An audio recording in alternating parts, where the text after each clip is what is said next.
What's going on, everybody? Khalipa's Tech here, coming back at you with another video. In this video, I'm going to be giving you my top 5 picks for Samsung phones at this point in 2023. Now, these phones might not all be the best when it comes to pure specs, but for the money you're most likely going to pay for them, I do think these are some of the better deals. Now, if you do want to learn more about any of these phones individually, be sure to check out the description, where I am linking to several other videos about them, as well as some information about pricing, availability, and some of my favorite smartphone accessories. But with that being said, let's get into it. So up first, we got the Samsung Galaxy S21 FE. Now this is pretty much an entry-level flagship phone, having a lot of the typical features you find in higher-end devices, but at the same time being quite a bit more affordable. And nowadays you can actually find this phone for less than $400, making it a really good deal for what you're getting. So with the Samsung Galaxy S21 FE, we're getting a 6.4-inch 120Hz dynamic AMOLED display. So this phone has a really good display, great image quality, you can see the colors are nice and vibrant, the image is really sharp, and with the 120Hz refresh rate, the movement on the screen is going to be a bit faster and smoother than your standard 60Hz, which is going to make the phone feel a bit more premium to use. So overall, if you're going to be consuming a lot of content, whether you're watching videos, looking at photos, or maybe playing some games or something like that, regardless, if you are looking for a phone that has a really nice display, you're not going to go wrong with this phone. For storage, the Samsung Galaxy S21 FE has 128GB of internal storage, but unfortunately we're not getting microSD card expansion here, which, considering it is more of a higher end device, this is definitely nothing out of the ordinary. But if you do currently have a phone that has microSD card expansion, and you do like to use a microSD card, then you might want to skip this phone, because if you are really used to using a microSD card and you have all your information on it, transferring things onto a phone like this is probably going to be a bit inconvenient. But in general, aside from the microSD card thing, when it comes to pure storage, I feel like 128GB, even without a microSD card, is really plenty of storage for most people. And the cool thing about this phone is that even if it's not enough, maybe you're really a power user, you're always downloading all kinds of apps and games and stuff like that, there is another variant of this phone that has 256GB. So if the standard 128 isn't enough, you can spend a bit more and get double the storage. So either way, if you are looking for a phone that has a ton of storage, you're definitely not going to go wrong with the Samsung Galaxy S21 FE. For security features, this phone does have Face Unlock, and I'm going to save us some time and say right now, every phone in this video does have Face Unlock and a fingerprint scanner, so definitely nice to get both options. Now the fingerprint scanner is right here in the display, so real nice and premium. Let's give it a try.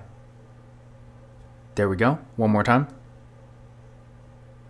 And there we go, so real fast and responsive. For the camera setup, up front, we got a 32MP selfie camera, then on the back, we got a triple camera setup with a 12MP main camera, an 8MP telephoto lens, and a 12MP ultra-wide camera. So definitely a nice camera setup here. And for video, the S21 FE can record 4K videos in the rear camera and the front camera, so great to see there too. Now when it comes to photo quality, I will say out of all the phones in this video, the S21 FE is by far the best. So if you're taking a lot of pictures and you really want the highest quality you can get for the money, maybe you're a content creator for example, or you have some other business need for having really high quality photos, or maybe you're just someone who's really into taking pictures and you want the best camera you can get. Regardless, for that kind of use, the Samsung Galaxy S21 FE will be a great choice. To give you an idea of what it can do, here's some pictures taken with the Samsung Galaxy S21 FE. And again, definitely great quality here, so not really a whole lot else to say. I do actually have a dedicated camera review for this phone if you want to see more. But in general, just keep in mind, if you are looking for a phone that really has a flagship level camera, the S21 FE will be it. Now when it comes to RAM and processor, with the Samsung Galaxy S21 FE, we're getting 6GB of RAM with the Qualcomm Snapdragon A88 5G processor. Now keep in mind there are several different variants of this phone, one that has 8GB of RAM and one that has a completely different processor. I think it's like an Exynos processor, but again, to avoid confusion, keep in mind this version in my hand does have 6GB of RAM and the Qualcomm Snapdragon A88 5G processor. Now in my experience, the performance on this phone is really good. Sure, maybe it might not be quite as fast as like an iPhone 14 Pro Max or a Samsung Galaxy S23 Ultra, but for the average user, you're probably not really going to notice the difference. And compared to any mid-range phone, the S21 FE is quite a bit faster. So in general, if you're looking for a really fast phone that has really flagship level performance, maybe you're on your phone a lot doing more demanding activities like high performance mobile gaming for example, in that kind of situation, this is really going to be the perfect phone for you because on one hand, this is a really high performance phone, but on the other hand, remember, this phone is less than $400 at this point, so you're really getting a lot of value for the money here. Now I did run a benchmark test on this phone using Geekbench 6, and here are the results I got. So what I recommend doing is running this test on your current phone, and then comparing your results to these, and that's going to give you a better idea of where this phone stands performance-wise compared to your current device. But I would say in general for the average user, unless you have like an older flagship phone, this phone is probably going to be a pretty solid upgrade, so if the performance is really a main priority for you, then this phone will be a great choice. Now for the battery, the Samsung Galaxy S21 FE has a 4500 mAh battery. This supports 25 watt fast charging, so the battery is pretty good here. In my experience, experience, the battery life itself is really not the best, but the charging speed is really good, so if you're around a charger for a decent amount of time throughout the day, you should be okay. But if you are really looking for a phone that's going to have a super long battery life, then you might want to skip this phone because, again, it's definitely not terrible, but compared to all these other phones, it's definitely not the best either. Now for the software, the Samsung Galaxy S21 FE does have Android 13, and so does every phone here for that matter, so definitely nice to see the latest version of Android. And in addition to this, Samsung does have really good software support, so you can also expect several other major updates in the future. This phone also does have NFC, so if you like to use tap and pay, you'll be happy to know you can use that feature on this phone no problem. And for that matter, every phone here has NFC too, so yeah, definitely great to see. But one thing I do want to point out here is that unfortunately with the Samsung Galaxy S21 FE, we're not getting a headphone jack, so if you like to use normal wired headphones, you technically can, but you are going to have to get an adapter, which may or may not be a big deal. I personally feel like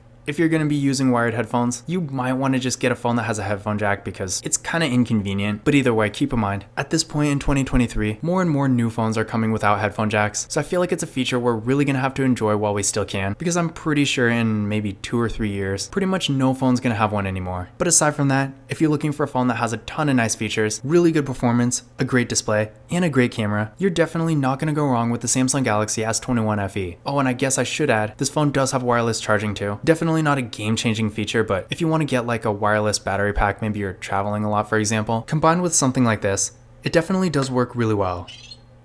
Up next, we got the Samsung Galaxy A14 5G. As you can probably tell by the name, this is the successor to last year's Samsung Galaxy A13 5G, but compared to the predecessor, the A14 5G is actually a pretty big improvement, and for less than $200, this phone retails for $199, and with current carrier deals, you're probably going to pay a lot less. For what it is, this phone does provide quite a bit of value. For the display, we're getting a 6.6-inch 90Hz PLS LCD display with a 1080p resolution, a PPI of 400, and a 20:9 aspect ratio. So again, definitely a really good display here. It has a 1080p resolution, so the image is going to be super sharp. The 90Hz refresh rate is going to make the movement on the screen pretty nice and smooth, so the phone feels pretty premium. And at 6.6 inches, it's a little bit larger than average. So overall, if you're going to be consuming a lot of content, watching videos, stuff like that, you are going to get a real good experience here. But keep in mind, the viewing angles are going to be a bit of a drawback, especially if you're outside in the sun a lot, or really in any kind of bright area. Because compared to something like the Samsung Galaxy S21 FE, that again, does have a dynamic AMOLED, the viewing angles here are definitely not nearly as good. And while in normal indoor settings, this isn't really going to matter too much. Again, if you're outside in the sun or in a super bright area, in my experience, it can cause some problems. But aside from that, there's really nothing else wrong with this display. So in general, the A14 5G is a great phone for consuming content. Now for storage, the A14 5G has 64GB of internal storage with microSD card expansion as well. So yeah, unlike the S21 FE, every other phone here does have microSD card expansion, so that's always nice. But again, we're only getting 64GB, which to be fair, it's not bad. It could be a lot worse, but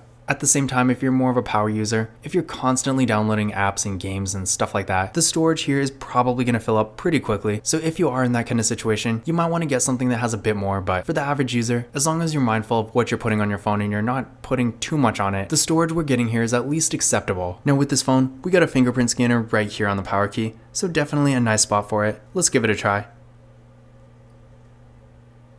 There we go, one more time. And there we go. So real fast and responsive. Now for the camera setup, with the A14 5G, up front, we got a 13 megapixel selfie camera. Then on the back, we got a triple camera setup with a 50 megapixel main camera, a 2 megapixel macro camera, and a 2 megapixel depth sensing camera. So in general, we got a pretty good camera setup here, but unfortunately, there is no ultra wide camera. So if you want to get those wider angle photos, then you will want to get something else. But in my experience, for regular photos, the quality here is actually really good, especially considering, again, this phone is like less than $200, and lots of carriers are actually offering it for free. So considering that, I feel like the camera here is something you really can't go wrong with. Now here's some pictures taken with the A14 5G, and again, definitely great quality for what it is. Sure, it's not anywhere near the quality of like the S21 FE, but at the same time for average use, I definitely think it will get the job done. And then for video, the A14 5G does max out at 1080p in both the rear and front cameras, so no 4K here, but considering this is a $200 phone, it's definitely not surprising. When it comes to RAM and processor, with the A14 5G, we're getting 4GB of RAM, and depending on the version you get, you're either going to get the Exynos 1330 or the MediaTek Dimensity 700. If you're in the US and you're getting it through a carrier, you're most likely going to get the MediaTek, but just keep in mind, the Exynos 1331 is out there. But regardless, the performance is pretty much the same, and in my experience, especially for more basic activities, the phone is definitely fast for what it is. Now, don't expect to be able to play Call of Duty all day or anything like that. If you're on low graphics mode, I do think it can run that kind of thing, but for that kind of activity, it's definitely not going to be the best choice. But for the more basic activities like web browsing, social media, watching videos, and doing some more light mobile gaming, the A14 5G will definitely get the job done, and you should get a pretty good experience. Now here are the results I got on Geekbench 6. So again, definitely compare this to your current phone, but again, in my experience, while not being as fast as the S21 FE, the performance is still good, and for most people, it will at least get the job done. Now for the battery, the A14 5G has a 5000 mAh battery, and it does also support 15W fast charging. So with this phone, you can expect to get great battery life. And while when compared to the S21 FE, 4500 versus 5000 doesn't really sound like that much of a difference, but I will say the battery life with the A14 5G is quite a bit better. So if you are looking for a phone that has a really good battery, you're definitely not going to go wrong here. And keep in mind with the charging speeds, 15 watts isn't really the best, but considering the price range, it's not really bad, and in my experience, the charging speed here is about average. And again, this phone does also have NFC, and also keep in mind, it does have a headphone jack. Up next, we got the Samsung Galaxy A34 5G. Now this phone is actually surprisingly good. Not that I expected it to be bad, but compared to its predecessor, the Samsung Galaxy A33 5G, it's actually quite a big jump, and even though it's not quite on the level of the S21 FE, it is a lot closer than I expected. Now with this phone, we're getting a 6.6-inch 120Hz Super AMOLED display with a 1080p resolution, a PPI of 390, and a 19.5:9 aspect ratio. So honestly all these phones, the A34 5G has a great display. I have pretty much no complaints here. The Super AMOLED is going to make the colors and brightness look really nice. The viewing angles are great, so you can easily go outside in the sun and be perfectly fine. The 1080p resolution is pretty much expected at this level, and at 6.6 inches, the display we're getting here is definitely a good size. So in general, if you're consuming a lot of content, the A34 5G will be a great choice. For storage, this phone has 128GB of internal storage with micro SD card expansion, and with this phone, the fingerprint scanner is right here on the display, just like the S21 FE. So let's try it out. There we go, one more time. And there we go, so real fast and responsive. For the camera, up front, we got a 13 megapixel selfie camera, then on the back, we got a triple camera setup with a 48 megapixel main camera, an 8 megapixel ultra wide camera, and a 5 megapixel macro camera. So in general, definitely a great camera setup here, and this phone can record 4K videos in both the rear and front cameras, so no complaints there. To give you an idea of what it can do, here's some pictures taken with the A34 5G. So overall, things do look real nice. The quality as far as the colors and details and everything look really good. So no matter what you're doing, whether you're taking pictures for more professional purposes, or you just want to get a couple nice Instagram photos, no matter what, the A34 5G will get the job done. But I will say, if you're recording a lot of videos, especially 4K videos, between the A34 5G, or really any mid-range phone for that matter, and the Samsung Galaxy S21 FE, the S21 FE will still have a huge advantage. The video quality honestly doesn't even come close. So definitely keep that in mind. The video quality with the A34 5G is definitely not bad by any means, but if you are someone who records a lot of videos and you want the best quality you can get for the money, it's still not going to be quite your best choice. For the RAM and processor, the Samsung Galaxy A34 5G has 6GB of RAM with the MediaTek Dimensity 1080 processor, and the performance in my experience is really good. In fact, for a mid-range phone, this is actually one of the faster devices I've seen. No matter what you're doing on it, whether you're doing more basic activities like web browsing, social media, stuff like that, or if you're doing stuff like mobile gaming, you will get a pretty good experience here. If you're familiar with the Samsung Galaxy A73 5G that came out around last year in the summer, the performance with this phone is around the same level. So while again, it's definitely not quite at the level of the Samsung Galaxy S21 FE, it is actually decently close. Now here are the results I got on Geekbench 6. Definitely a decently high score here, so be sure to compare it to your current device. But if you're looking for an affordable phone that has really good performance, you definitely won't go wrong with the A34 5G. For the battery, the Samsung Galaxy A34 5G has a 5000 mAh battery that supports 25W fast charging, so just like the A14 5G, pretty much the same battery actually, except the fast charging is a little bit better here. So if you do want a phone that has a really large battery and can charge decently fast, the A34 5G will be a great choice. For software, again, we do get Android 13 here, and one thing I do want to point out is that when it comes to major updates, really the only difference between all these phones is that with the A14 5G and the A34 5G, since these phones were released in 2023, when Android 13 was really the main version of Android, these phones are going to be getting one extra update. They'll be getting Android 14, 15, 16, and 17, whereas with the S21 FE, the A53 5G, and the A23 4G, those phones were all released when the main version was Android 12, so they're going to be getting Android 14, 15, and 16, so really the difference is one update, but still something to keep in mind. But regardless, compared to pretty much every other phone, all these phones do have really good software support, so that's always great to see. And this phone, like all the others, does have NFC, but unfortunately, we're not getting a headphone jack here, so if you do have wired headphones, definitely keep this in mind. Then we got the Samsung Galaxy A53 5G, which is always going to be a solid choice. With this phone, we're getting a 6.5-inch 120Hz Super AMOLED display, so pretty similar to the A34 5G. We're also getting a 1080p resolution, a PPI of 405, and a 20:9 aspect ratio. So definitely a great display, so again, if you're consuming a lot of content, you're not going to go wrong with this phone. For storage, we're getting 128GB of internal storage with microSD card expansion, so plenty of storage here. And I do want to point out that this phone, as well as the A34 5G, which I think I forgot to mention, does actually have another variant that has 256GB. So just like with the S21 FE, except of course, the A53 5G and the A34 5G both do have microSD card expansion. So if you really want a ton of storage, then these two phones are definitely a great choice. With this phone, in addition to the face unlock, the fingerprint scanner is right here in the display, so real nice and premium. Let's try it out. There we go, one more time. And there we go. So as you can see, Samsung fingerprint scanners are really good. Can't go wrong with that. For the camera setup, up front, we got a 32 megapixel selfie camera. Then on the back, we got a quad camera setup with a 64 megapixel main camera, a 12 megapixel ultra wide camera, a 5 megapixel macro camera, and a 5 megapixel depth sensing camera. And then for video, this phone can record 4K videos in the rear and front cameras, so great to see there too. Now here's some pictures taken with the A53 5G, definitely real good quality here, so if you are looking for an affordable phone that has a really nice camera, you're not going to go wrong with the A53 5G. Now when it comes to RAM and processor, with the A53 5G, we're getting 6GB of RAM with the Samsung Exynos 1280 processor. Overall, when it comes to performance, I really have no complaints here. On one hand, definitely not quite as fast as a Samsung Galaxy A34 5G or the S21 FE, but at the same time I will say it is noticeably faster than the A14 5G. And for more basic to moderate activities, you will get a really good experience here. For stuff like web browsing, social media, or maybe watching videos, it's gonna have no problem. And even for more involved stuff like some mobile gaming, I have even played Call of Duty and stuff on this phone before, and it works perfectly fine. Now with that kind of stuff, it does lag a little bit, so if you're really going to be doing a lot of it, you're probably going to want to get something like the S21 FE, but for more occasional use, it does at least get the job done. Here are the benchmark scores, so definitely take a look, but again, in general, for most activities, performance will definitely not be an issue with this phone. Now the Samsung Galaxy A53 5G has pretty much the same battery as the A34 5G with a 5000 mAh battery that supports 25 watt fast charging, so can't go wrong with that. Again, definitely great battery life and the charging speed is pretty good too. And one other thing I did want to point out here is that with a larger battery like these, down the road as the battery degrades, which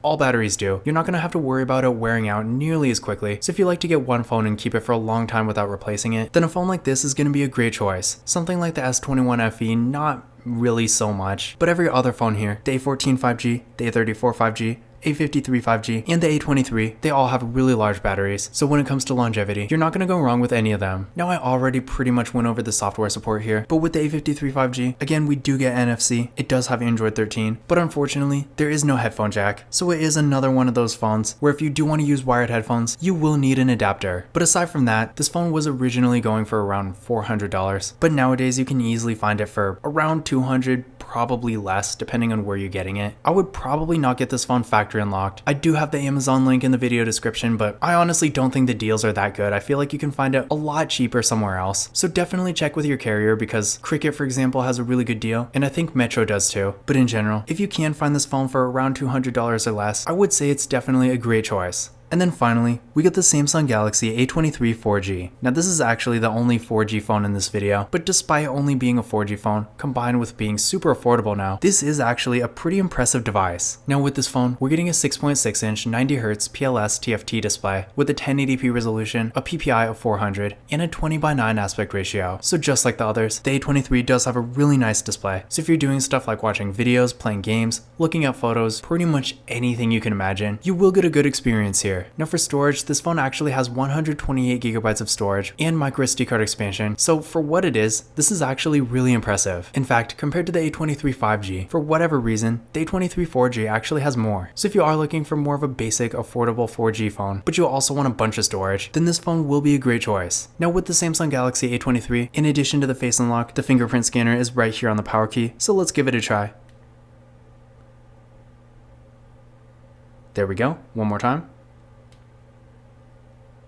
And there we go. So as you can see, real fast and responsive, just like the others. For the camera here, up front, the selfie camera is 8 megapixels. Then on the back, we get a quad camera setup with a 50 megapixel main camera, a 5 megapixel ultra wide camera, a 2 megapixel macro camera, and a 2 megapixel depth sensing camera. So in general, the camera features are great here. Unfortunately for video, this phone can only record in 1080p, but considering what it is, not really a surprise. But all the same, the camera features and the photo quality are really good for only being an entry-level 4G phone. Now here's some pictures taken with the Samsung Galaxy A23. So as you can see, great photo quality here. Sure, not quite as good as some of the higher end devices in this video, but at the same time, for average normal use, you're really not going to go wrong with this phone. When it comes to RAM and processor, this phone is getting 4GB of RAM with the Qualcomm Snapdragon 680 4G processor. When it comes to performance, the A23 is technically the slowest phone in this video, but in reality, when you're actually using this phone, this is not a slow phone by any means. Now sure, if you're doing all kinds of mobile gaming and stuff like that, you are going to want something faster, but honestly, even compared to some 5G phones, this phone is really not far behind. Now again, don't get me wrong, this phone is really not meant for heavy use and more demanding activities, but for more basic stuff like web browsing, social media, watching videos, stuff like that, this phone will be plenty fast enough, and most people actually will get a surprisingly good experience. On Geekbench 6, we did get some decent scores here. Now, after seeing stuff like the Samsung Galaxy S21 FE and the A34 5G, this might not look like much, but I will say again,